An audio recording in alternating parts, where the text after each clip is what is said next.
Kita masuk dalam doa. Bapa di surga, sebelum kami memulai segala aktivitas kami pagi hari ini, kami mau datang kepadamu ya Tuhan. Kami mau mendengarkan firman Tuhan, dan kami mau berdoa. Kami mau memuji Tuhan, karena Engkau adalah Allah kami. Kami juga mau mengucap syukur kepadamu atas segala sesuatu yang sudah Tuhan buat bagi kami. Terima kasih ya Tuhan.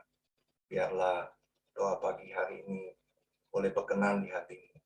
Di dalam nama Tuhan Yesus kami berdoa. Amin. Kita akan mendengarkan sebuah lagu pujian sebelum kita mendengarkan firman Tuhan.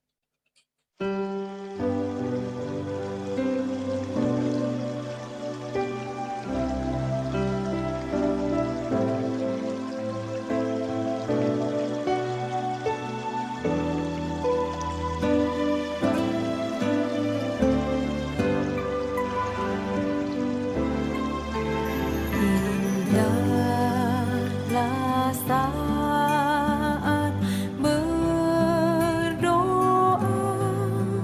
lepas beban dunia fana, menghadap hadirat Tuhan, isi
Ya Tuhan, betapa indahnya saat kami boleh berdoa.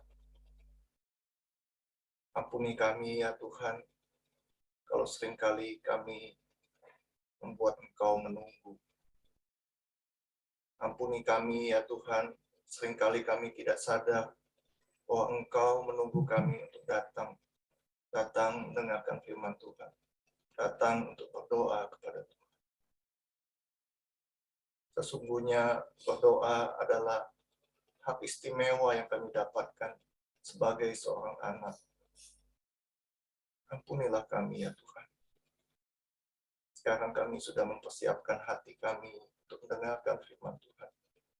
Kami sudah menyiapkan hati kami untuk berdoa. Kiranya Tuhan boleh berkenan akan doa-doa kami pagi hari. Di dalam nama Tuhan Yesus kami berdoa. Amin. Shalom, selamat pagi Bapak Ibu. Senang berjumpa kembali dengan Bapak Ibu dalam doa pagi hari ini. Tema hari ini adalah apakah yang membuat Tuhan tersenyum? Jadi hari ini masih ada hubungan dengan tema kemarin yang dibawakan oleh Ibu Maria ya.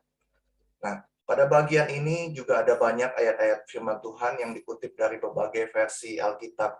Bapak Ibu nanti bisa mengikutinya langsung di slide yang sudah saya siapkan ya. Nah, tadi kita sudah mendengarkan firman Tuhan, sudah menaikkan pujian kita gitu ya. Nah, tujuan hidup kita itu memang adalah untuk menyenangkan hati Tuhan. Itu karena menyenangkan hati Tuhan adalah sebuah hal yang harusnya menjadi tujuan utama hidup kita. Gitu. Tugas kita yang paling penting sekarang adalah menemukan bagaimana cara kita bisa menyenangkan Tuhan. Nah, Alkitab berkata dalam Efesus 5 ayat 10 versi The Message, renungkanlah apa yang akan menyenangkan Kristus dan kemudian lakukanlah. Ya. Renungkanlah apa yang akan menyenangkan Kristus dan kemudian lakukanlah. Bagaimana seharusnya kita menyenangkan Tuhan, Bapak Ibu? Nah, untungnya Alkitab kita memberikan sebuah contoh yang jelas tentang kehidupan seseorang yang menyenangkan Tuhan, gitu ya. Nah, nama orang itu adalah Nuh. Alkitab berkata dalam Kejadian 6 ayat 8 versi The Living Bible, Nuh itu adalah orang yang menyenangkan Tuhan. Ya, ayat ini jelas mengatakan bahwa Nuh itu adalah orang yang menyenangkan Tuhan. Hari ini kita akan belajar apakah yang membuat Tuhan tersenyum. Dari kehidupan Nuh, kita belajar 5 hal yang menyenangkan hati Tuhan, yang membuat Tuhan tersenyum. Dengan belajar 5 hal tersebut, kita juga bisa belajar menyenangkan hati Tuhan. Yang pertama, Bapak Ibu, Tuhan tersenyum jika kita lebih mengasihi Dia. Nuh mengasihi Tuhan lebih dari segala sesuatu di dunia. Bahkan ketika Alkitab mencatat bahwa tidak ada seorang pun yang mengasihi Tuhan pada zaman Nuh itu. Alkitab berkata dalam Kejadian 6 ayat 9b versi NLT, Nuh secara konsisten mengikuti kehendak Tuhan dan menikmati hubungan yang dekat dengannya. Nah, Bapak Ibu, itulah yang paling diinginkan Tuhan dari kita, yaitu suatu hubungan. Kita datang bukan karena suatu kewajiban, bukan karena suatu komitmen untuk datang doa pagi selama 40 hari ini. Tapi yang paling penting, kita datang doa pagi hari ini adalah karena kita ingin menikmati hubungan dengan Tuhan. Nah, ini adalah sebuah kebenaran yang luar biasa, Bapak Ibu. Sang Pencipta ingin bersekutu dengan kita. Tuhan menciptakan kita untuk dikasihi, tapi Dia juga ingin kita membalas kasih-Nya. Tuhan berkata dalam Hosea 6 ayat 6 versi Living Bible, aku tidak menginginkan korban-korbanmu, aku ingin kasih-Mu. Tuhan berkata, aku tidak menginginkan persembahanmu, aku ingin Engkau mengenal aku. Aku tidak menginginkan korban-korbanmu. Aku ingin kasih-Mu. Aku tidak menginginkan persembahan-Mu. Aku ingin Engkau mengenal aku. Jadi Bapak Ibu, belajar mengenal Tuhan, belajar mengasihi Tuhan, seharusnya menjadi tujuan terbesar dalam hidup kita. Tidak ada yang lebih penting dari itu. Bahkan Yesus menyebutnya sebagai hukum yang utama. Dia berkata dalam Matius 22 ayat 37 sampai 38. Kasihilah Tuhan Allahmu dengan segenap hatimu dan dengan segenap jiwamu dan seluruh akal budimu. Itulah perintah pertama dan yang terbesar. Yang kedua, Bapak Ibu, Tuhan tersenyum, Tuhan disenangkan jika kita percaya penuh kepadanya. Bapak Ibu, berbeda dengan anak-anak kita saat ini. Semakin dewasa anak kita, mereka semakin tidak bergantung kepada kita. Namun berbeda dengan kita sebagai anak Tuhan, Bapak Ibu. Semakin dewasa kita, semakin kita bergantung penuh kepada Tuhan. Semakin kita percaya penuh kepada Tuhan. Alasan kedua inilah yang membuat Tuhan berkenan kepada Tuhan. Adalah karena ia percaya penuh kepada Tuhan. Sekalipun itu tidak masuk akal. Alkitab berkata dalam Ibrani 11 ayat 7 versi The Message, dengan iman Nuh membuat bahtera di tengah daratan kering. Ia diperingatkan tentang sesuatu yang tidak dapat dilihatnya dan melakukan apa yang diperintahkan Tuhan kepadanya. Bapak Ibu bayangkan Tuhan datang kepada Nuh dan menyuruh dia membuat bahtera. Sepertinya sebuah tugas yang sederhana. Tapi Bapak Ibu harus ingat, bahtera yang dibuat oleh Nuh itu adalah sebuah kapal raksasa. Kapal raksasa yang akan menyelamatkan dirinya dan keluarganya. Dan seluruh binatang-binatang. Bapak Ibu, butuh waktu 120 tahun bagi Nuh untuk membuat bahtera tersebut. Belum lagi ada masalah-masalah lainnya, Bapak Ibu. Setidaknya ada 3 masalah yang dapat membuat Nuh ragu. Masalah pertama, Nuh tidak atau belum pernah melihat hujan, Bapak Ibu. Bapak Ibu mungkin heran ya. Namun Kejadian 2 ayat 5 sampai 6 mengatakan, di Kejadian 2 ini belum ada semak apapun di bumi, belum timbul tumbuh-tumbuhan apapun di padang, sebab Tuhan Allah belum menurunkan hujan ke bumi. Tetapi ada kabut yang naik ke atas dari bumi dan membasahi seluruh permukaan bumi itu. Jadi di Kejadian 2 dicatat bahwa belum ada turun hujan, Bapak Ibu.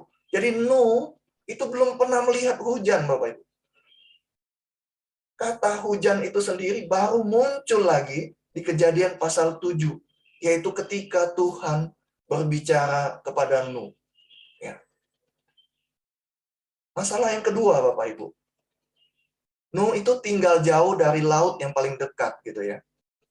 Mungkin kita berpikir ya, bagaimana Nuh akan membawa kapal itu ke laut gitu kan? Ya.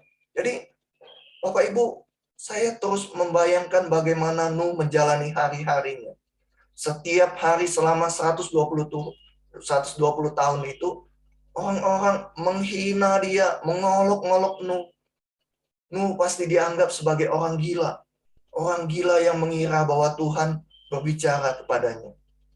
Tapi Nuh tidak gentar, Bapak Ibu.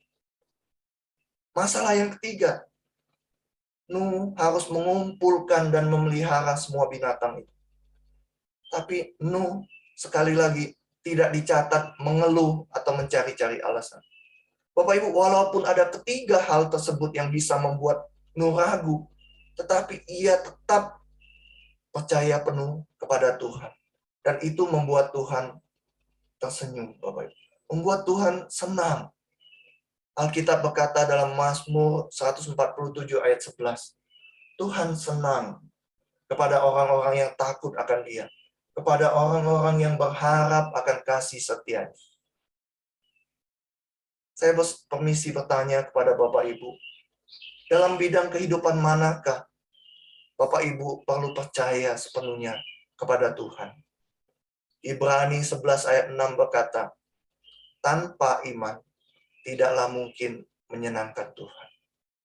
Tanpa percaya penuh kepada Tuhan, tidak mungkin kita bisa menyenangkan Tuhan.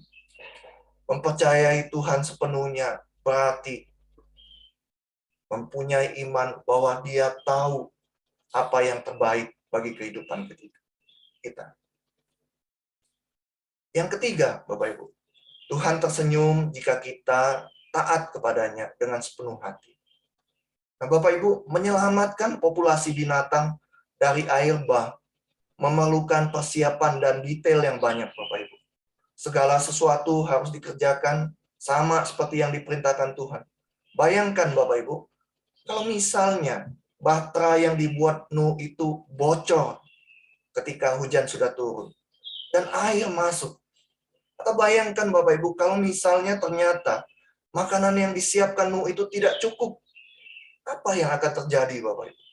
Nah, Tuhan memberikan instruksi yang sangat rinci untuk ukuran, bentuk, materi, ya, bahan bahtera itu, maupun berbagai binatang yang harus dimasukkan ke dalamnya.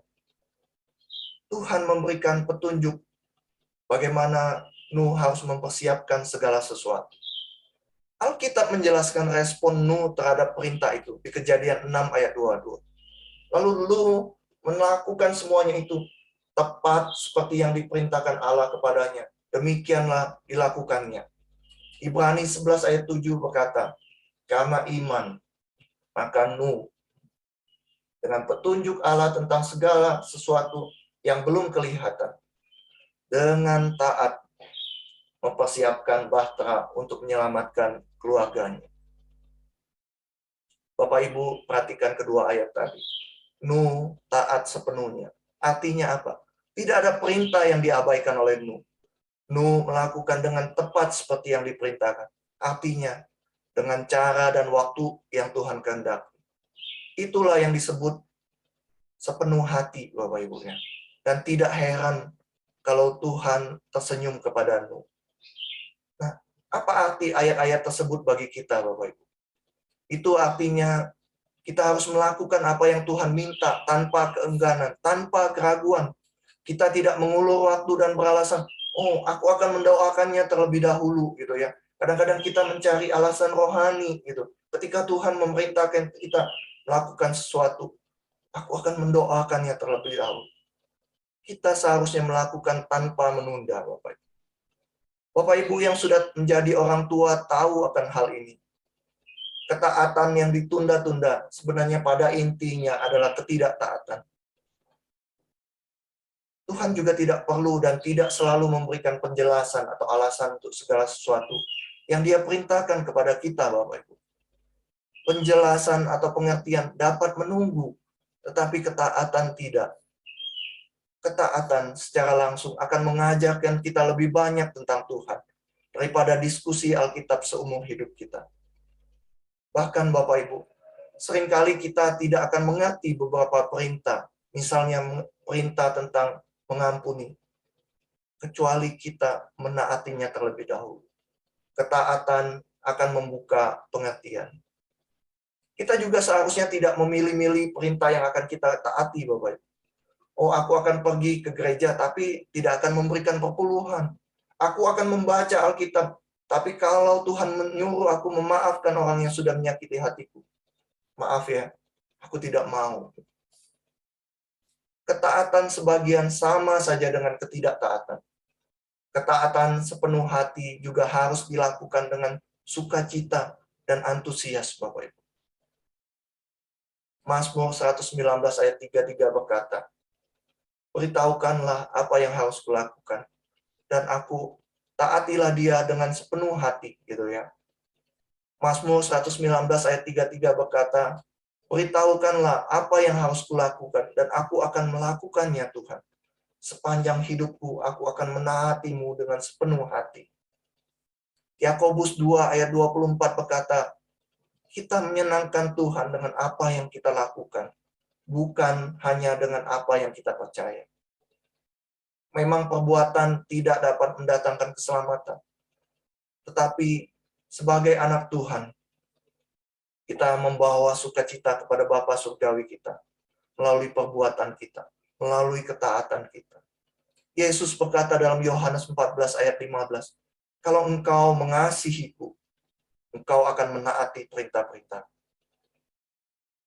Yang keempat, Bapak Ibu, Tuhan tersenyum jika kita terus-menerus memuji dan bersyukur kepadanya.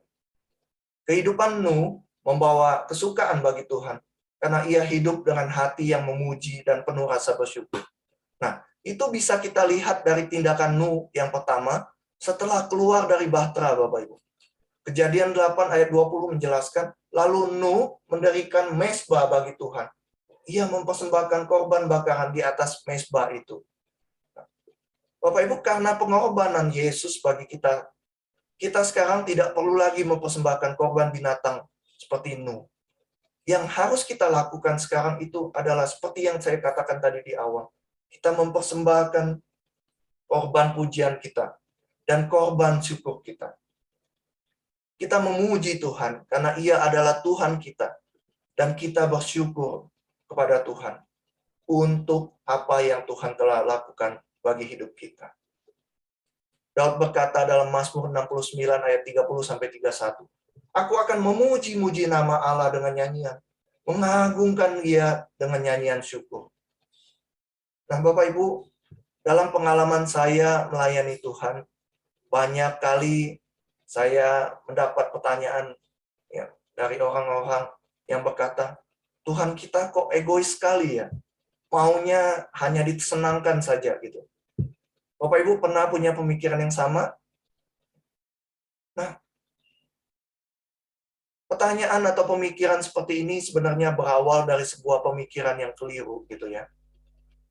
Pemikiran bahwa ketika kita menyenangkan Tuhan, maka itu pasti tidak menyenangkan kita. Gitu ya. Saya ulangi ya. Pemikiran bahwa Tuhan itu egois itu sebenarnya berawal dari sebuah pemikiran yang keliru. Bahwa menyenangkan Tuhan itu pasti tidak menyenangkan bagi kita gitu ya. Benar bukan? Gitu. Ya. Kita berpikir bahwa kalau kita menyenangkan Tuhan, itu pasti tidak menyenangkan hati kita. Bahkan menyusahkan kita. Kita lupa bahwa sebenarnya ketika kita menyenangkan hati Tuhan, hal-hal yang kita lakukan itu juga menyenangkan hati kita. Baik bagi diri kita. Dan hati kita juga ikut senang. Mazmur 68 ayat 4 berkata, tetapi orang-orang benar bersukacita. Mereka beria-ria di hadapan Allah. Bergembira dan bersukacita. Kita juga bisa belajar dari hubungan kita dengan orang tua kita. Ketika kita menyenangkan hati orang tua kita. Ketika kita melihat orang tua kita mungkin menangis terharu melihat apa yang kita lakukan. Bukankah hati kita juga ikut senang, Bapak? Hati kita ikut bahagia, bukan? Seperti itulah kira-kira hubungan kita dengan Bapa kita di surga. Yang kelima, Bapak Ibu, Tuhan tersenyum jika kita memakai kemampuan kita. Setelah air bah, ya, Tuhan memberikan Nuh perintah yang sederhana dalam Kejadian 9 ayat 13. Beranak cuculah dan bertambah banyaklah, dan penuhilah bumi. Segala yang bergerak, yang hidup akan menjadi makananmu. Aku telah memberikan semuanya itu kepadamu, seperti juga tumbuh-tumbuhan hijau. Bapak Ibu, Tuhan menginginkan kita memakai kemampuan kita untuk mengelola bumi, Bapak Ibu. Sebenarnya Tuhan suka melihat detail kehidupan kita. Baik ketika kita bekerja, bermain, beristirahat, ataupun ketika kita makan. Alkitab berkata dalam Mazmur 37 ayat 23, Tuhan menetapkan langkah-langkah orang yang hidupnya berkenan kepadanya. Ia menyukai setiap detail kehidupan mereka. Nah, Bapak Ibu, kebanyakan kita termasuk saya dulu berpikir bahwa satu-satunya cara Tuhan senangkan itu adalah ketika kita melakukan kegiatan-kegiatan rohani. Membaca Alkitab, berdoa, pergi ke gereja, atau ketika kita sedang PI bersaksi kepada orang lain gitu ya. Namun Alkitab berkata dalam Mazmur 33 ayat 15, Dia yang membentuk hati mereka sekalian, yang memperhatikan segala pekerjaan kita. Itu artinya Tuhan juga senang melihat apa yang kita kerjakan. Baik itu dalam pekerjaan kita maupun usaha kita. Setiap kegiatan manusia, kecuali kegiatan atau perbuatan dosa, dapat dilakukan untuk menyenangkan hati Tuhan. Nah, Bapak Ibu, Rick Warren mengutip cerita tentang Eric Liddell gitu ya. Eric Liddell itu adalah seorang pelari olimpiade gitu. Dia memenang pada saat itu, pada zaman itu dia adalah manusia tercepat di dunia, Bapak Ibu ya. Nah, Eric Liddell ini adalah seorang anak Tuhan yang baik. Jauh-jauh hari sebelum olimpiade ya, dia tahu bahwa lomba 100 meter itu dilakukan pada hari Minggu. Dia jauh-jauh hari sudah menyatakan bahwa dia tidak akan mengikuti perlombaan itu di Olimpiade. Kenapa? Karena hal itu, lomba itu dilakukan di hari Minggu gitu ya. Nah, Eric Liddell itu berkata di dalam film ya, film Chariots of Fire ini, film tentang dirinya, dia berkata begini ya. Aku percaya bahwa Tuhan menciptakan aku untuk suatu tujuan, tetapi Ia juga membuat aku cepat gitu. Dan ketika aku berlari, aku merasa Tuhan itu senang gitu ya. Aku merasa Tuhan itu disenangkan ketika aku memakai kemampuan aku untuk berlari dengan secepat mungkin gitu. Jadi Bapak Ibu, Eric Liddell ini setelah memenangkan Olimpiade, mempersembahkan hidupnya menjadi seorang misionaris di Cina. Jadi tidak ada yang namanya kemampuan yang tidak rohani, Bapak Ibu. Yang ada hanyalah kemampuan yang disalahgunakan. Mulailah memakai kemampuan kita untuk menyenangkan Tuhan, untuk melayani Tuhan. Alkitab berkata juga di dalam 1 Timotius 6 ayat 17, Allah yang dalam kekayaannya memberikan kepada kita segala sesuatu untuk dinikmati. Tuhan disenangkan apabila kita menikmati apa yang Dia berikan kepada kita.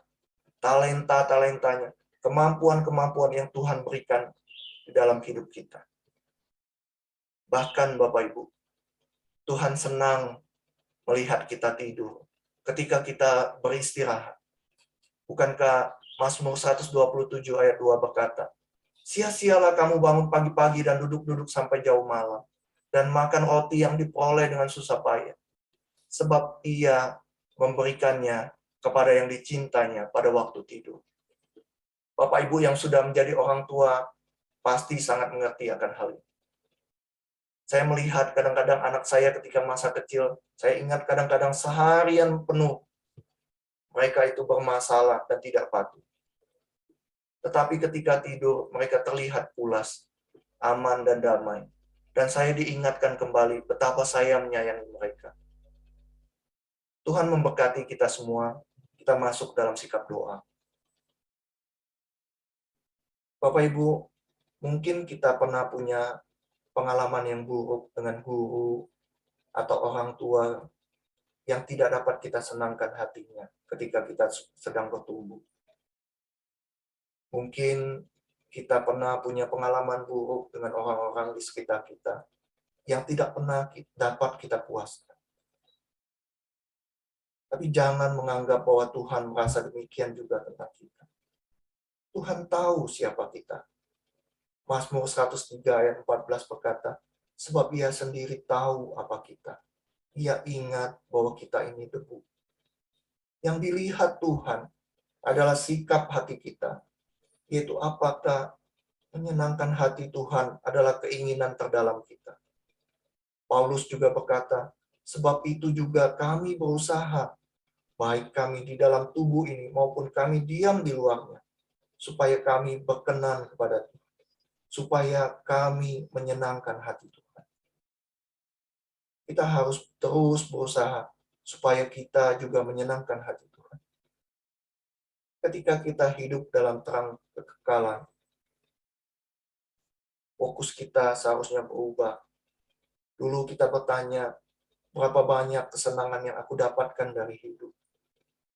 Sekarang setelah fokus kita diubah Tuhan, kita harusnya bertanya, berapa banyak kesenangan yang Tuhan dapatkan dari hidup.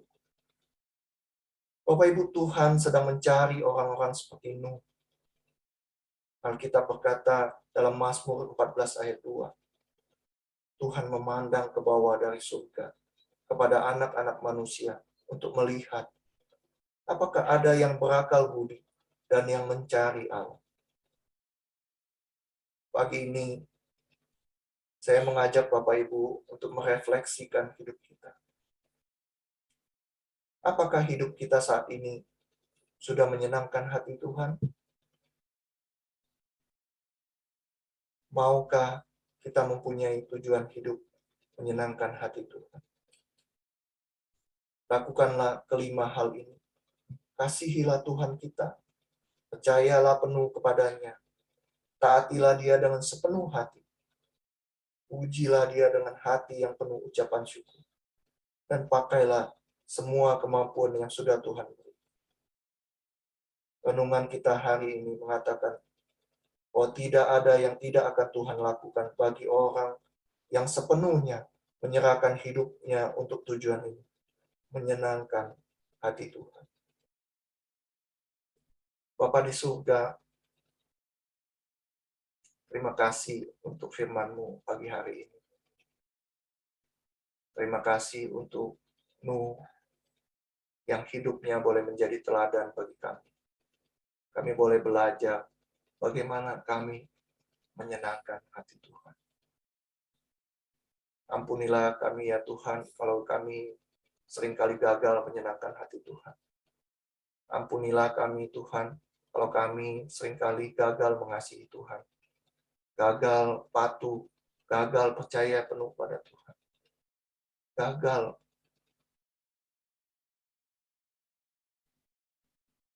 memakai setiap kemampuan yang sudah Tuhan berikan kepada kami. Ampunilah kami ya Tuhan. Roh Kudus, bantulah kami untuk menyenangkan hati Tuhan. Terima kasih Tuhan. Di dalam nama Tuhan Yesus kami berdoa. Amin. Bapak Ibu, kita akan menaikkan beberapa pokok doa pagi hari ini. Kita berdoa masih untuk Rusia dan Ukraina. Kita juga berdoa untuk Malaysia dan Sydney. Ya, beberapa waktu ini ada banjir besar di Malaysia dan Sydney gitu ya.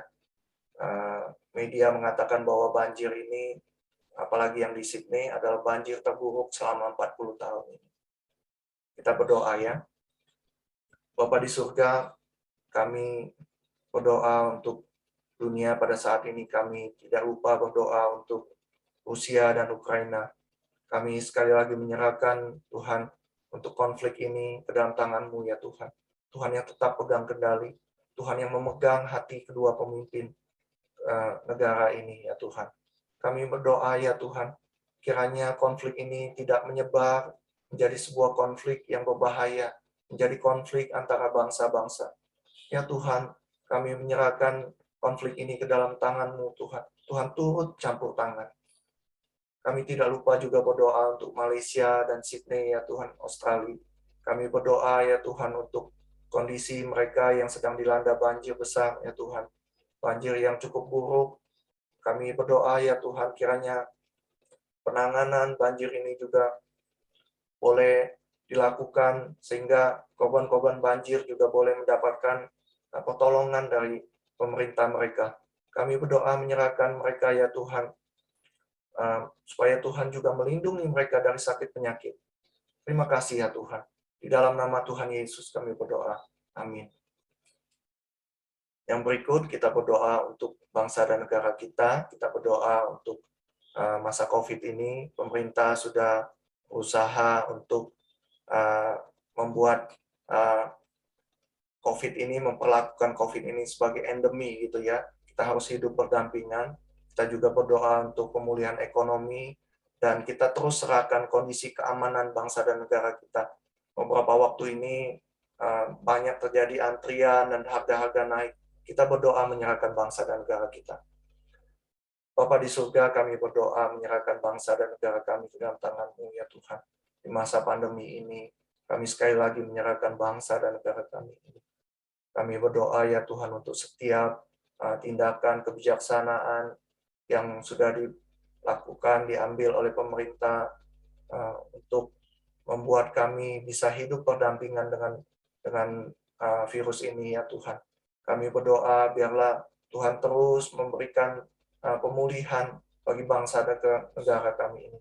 Khususnya juga untuk pemulihan ekonomi ya Tuhan. Kami mengingat untuk setiap warga negara kami yang terimbas hidupnya oleh wabah ini ya Tuhan, khususnya dalam hal ekonomi. Kami menyerahkan mereka ke dalam tangan-Mu ya Tuhan. Pakailah juga kami ya Tuhan, anak-anak Tuhan, menjadi berkat bagi mereka ya Tuhan. Kami berdoa untuk keamanan bangsa dan negara kami ini. Kami berdoa melihat kondisi antrian bahan-bahan baku ya Tuhan. Kami juga berdoa untuk kenaikan harga-harga bahan pokok. Kami berdoa biarlah kesempatan ini jangan dijadikan sebuah kesempatan untuk melakukan kerusuhan ya Tuhan. Kami tetap menyerahkan bangsa dan negara ini ke dalam tangan-Mu. Kami berdoa kiranya rencana-rencana jahat, oknum-oknum yang jahat, Tuhan gagalkan. Terima kasih Tuhan. Dalam nama Tuhan Yesus kami berdoa. Amin. Yang berikut kita berdoa untuk gereja kita, ya, untuk GKI Immanuel. Kita berdoa biarlah momen 40 hari ini boleh menjadi sebuah kebangunan rohani. Jemaat boleh bertumbuh secara kualitas dan kuantitas. Jemaat haus dan rindu untuk beribadah. Jemaat juga bisa saling memperhatikan. Dan kita terus berdoa untuk kesatuan hati antara hamba Tuhan, majelis, dan jemaat. Kita berdoa. Bapa di surga, kami berdoa menyerahkan untuk gereja yang kami kasihi, GKI Immanuel ya Tuhan. Kami berdoa ya Tuhan, momen 40 hari ini boleh Tuhan pakai untuk mempersiapkan menjadi sebuah kebangunan rohani bagi gereja kami ya Tuhan. Kami berdoa ya Tuhan untuk menyerahkan setiap jemaat kami ke dalam tangan-Mu ya Tuhan. Kami berdoa, biarlah Tuhan yang memberikan pertumbuhan kepada jemaat kami, pertumbuhan secara kualitas maupun secara kuantitas. Kami berdoa ya Tuhan, biarlah Tuhan memberikan kehausan dan kelaparan akan firman Tuhan kepada setiap jemaat kami. Kerinduan untuk beribadah kepada Tuhan. Kami berdoa ya Tuhan, Tuhan sendiri yang mampu mengubah hati setiap kami ya Tuhan. Tuhan tolong juga, Tuhan ubahkan hati jemaat kami. Kami berdoa ya Tuhan, biarlah jemaat kami juga boleh saling mengasihi di antara kami. Bukan cuma mengasihi di antara kami, kami juga boleh mengasihi orang-orang di luar. Menjadi sebuah kesaksian bagi gereja, bagi banyak orang, bahwa kami mengasihi orang-orang lain. Mengasihi sesama kami.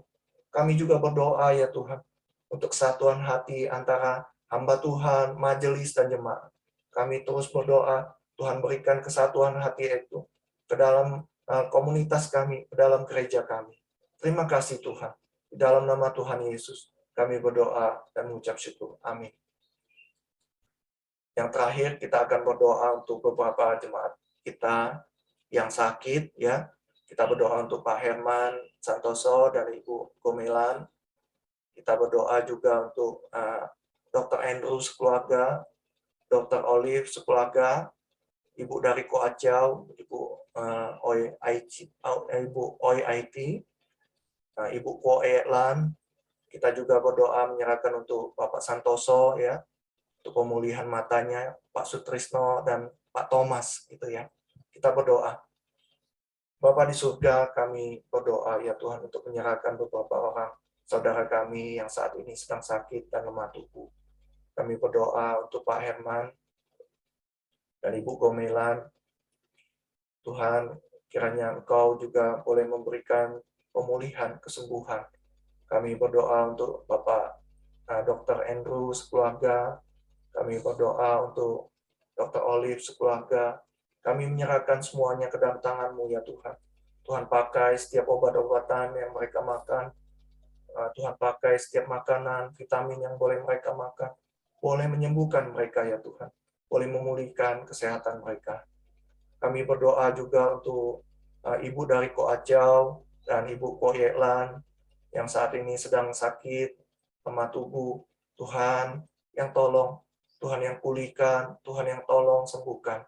Kami berdoa ya Tuhan, biarlah Tuhan sendiri yang memberikan damai sejahtera, sukacita di hati mereka, sehingga mereka boleh melewati masa-masa sulit, masa-masa sakit ini dengan baik ya Tuhan. Terima kasih Tuhan. Di dalam nama Tuhan Yesus kami menyerahkan mereka. Kami juga berdoa untuk Bapak Santoso ya Tuhan.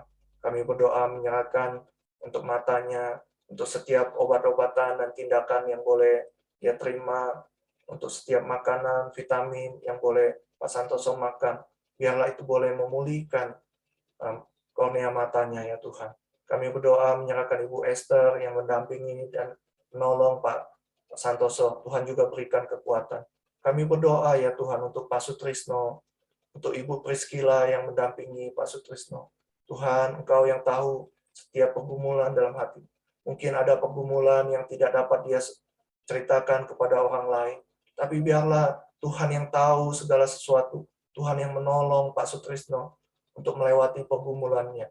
Tuhan yang berikan semangat yang baru, hati yang gembira, supaya melalui semangat yang baru itu juga hati yang gembira itu boleh menguatkan dan menyembuhkan tubuhnya. Kami berdoa ya Tuhan untuk menyerahkan Pak Thomas, Papa dari Velia. Kami berdoa ya Tuhan, mohon belas kasihan-Mu, mohon anugerah-Mu ya Tuhan, untuk menyembuhkan Pak Thomas ya Tuhan.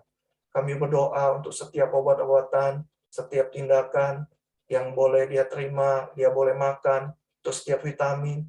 Kami berdoa, Tuhan, di dalam nama Tuhan Yesus, Tuhan pakai itu semua, boleh menyembuhkan, boleh memulihkan kesehatan Pak Thomas. Terima kasih ya Tuhan. Tuhan, kami juga menyerahkan untuk setiap jemaat kami yang lain yang mungkin terlewatkan, yang sedang mengalami pergumulan, baik itu pergumulan kesehatan, pergumulan ekonomi, untuk Pak Sunardi. Kami juga berdoa untuk jemaat-jemaat yang lain yang mengalami pergumulan ekonomi. Tuhan, kiranya Engkau yang memberikan anugerah, Tuhan berbelas kasihan, menolong setiap jemaat Tuhan. Kami naikkan doa-doa kami ini ya Tuhan, di dalam nama Tuhan Yesus. Juru selamat kami hidup, Tuhan kami yang hidup, Tuhan kami yang penuh kuasa. Di dalam nama Tuhan Yesus kami berdoa. Amin. Bapak Ibu, saya mempersilakan memberikan waktu bagi Bapak Ibu untuk berdoa secara pribadi.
akan mengakhiri doa pagi hari ini dengan menaikkan doa Bapa kami.